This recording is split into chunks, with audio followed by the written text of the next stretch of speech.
ರಾಜ್ಯದಲ್ಲಿ bus ticket ದರ ಏರಿಕೆ ಫಿಕ್ಸ್. ರಾಜ್ಯದಲ್ಲಿ ಈ ಒಂದು ಬಸ್ ಟಿಕೆಟ್ ದರ ಏರಿಕೆ ಈಗ ಫಿಕ್ಸ್. ಮಹಿಳೆಯರಿಗೆ ಫ್ರೀ, ಪುರುಷರ ಜೇಬಿಗೆ ಕತ್ತರಿ ಬೀಳಲಿದೆ. ಶೀಘ್ರದಲ್ಲೇ ಕೆಎಸ್ಆರ್ಟಿಸಿ ಬಿಎಂಟಿಸಿ ಬಸ್ ಟಿಕೆಟ್ ದರ ಏರಿಕೆ ಆಗಲಿದೆ.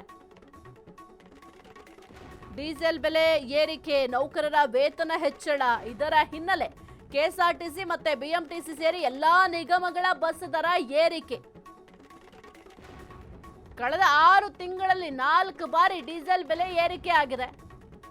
ಪ್ರತಿ ತಿಂಗಳು 40 ಕೋಟಿ ನಷ್ಟ ಆಗ್ತಾ ಇರುವ ಮಾಹಿತಿ ಇದೆ. ಮುಂದಿನ ಕ್ಯಾಬಿನೆಟ್ ಸಭೆಯಲ್ಲಿ ನಿರ್ಧಾರ ಸಾಧ್ಯತೆ ಕೂಡ ಇದೆ. ರಾಜ್ಯದಲ್ಲಿ ಬಸ್ ಟಿಕೆಟ್ ದರ ಕೂಡ ಏರಿಕೆ ಮಾಡುವ ಸಾಧ್ಯತೆಗಳಿದಾವೆ. ಏಕೆಂತಂದ್ರೆ ಈಗ ಆಲ್ರೆಡಿ ಡೀಸೆಲ್ ಬೆಲೆ ಏರಿಕೆ ಆಗಿದೆ, ಅದರ ಜೊತೆಗೆ ನೌಕರರ ವೇತನ ಹೆಚ್ಚಳ ಆಗಿರುವ ಹಿನ್ನೆಲೆ ಸದ್ಯಕ್ಕೆ ಈಗ ಈ ಒಂದು ದರ ಏರಿಕೆ ಮಾಡಲಿಕ್ಕೂ ಕೂಡ ಚಿಂತನೆಯನ್ನ ಮಾಡ್ತಾ ಇದ್ದಾರೆ.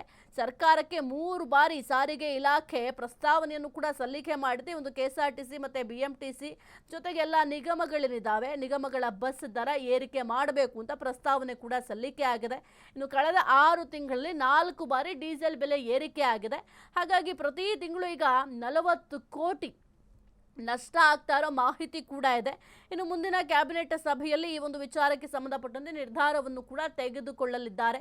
ಒಂದು ಕಡೆ ಮಹಿಳೆಯರಿಗೆ ಈ ಒಂದು ಟಿಕೆಟ್ ಏನಿದೆ ಫ್ರೀ, ಬಸ್ನಲ್ಲಿ ಫ್ರೀ ಆಗಿ ಪ್ರಯಾಣವನ್ನು ಮಾಡಬಹುದು. ಆದರೆ ಮತ್ತೊಂದು ಕಡೆ ಪುರುಷ ಪ್ರಯಾಣಿಕರೇನಿದ್ದಾರೆ ಅವರ ಜೇಬಿಗೆ ಕತ್ತರಿ ಅಂತೂ ಫಿಕ್ಸ್. ಈಗ ಯಾವುದರ ರೇಟ್ ಹೆಚ್ಚಳ ಆದರೂ ಕೂಡ ಜನಸಾಮಾನ್ಯರಿಗೆ ಹೊರೆ ಅಂತೂ ತಪ್ಪಿದ್ದಲ್ಲ. ಒಂದು ವೇಳೆ ಈಗ ಪೆಟ್ರೋಲ್ ಆಗಿರ್ಬೋದು, ಡೀಸೆಲ್ ಆಗಿರ್ಬೋದು, ಅಥವಾ ಸಿಲಿಂಡರ್ ಆಗಿರ್ಬೋದು, ತರಕಾರಿ ಆಗಿರ್ಬೋದು, ಯಾವುದರ ರೇಟ್ ಹೆಚ್ಚಳ ಆದರೂ ಜನಸಾಮಾನ್ಯರೇ ಅದನ್ನು ಭರಿಸುವಂತಹ ಸ್ಥಿತಿ ಇದೆ.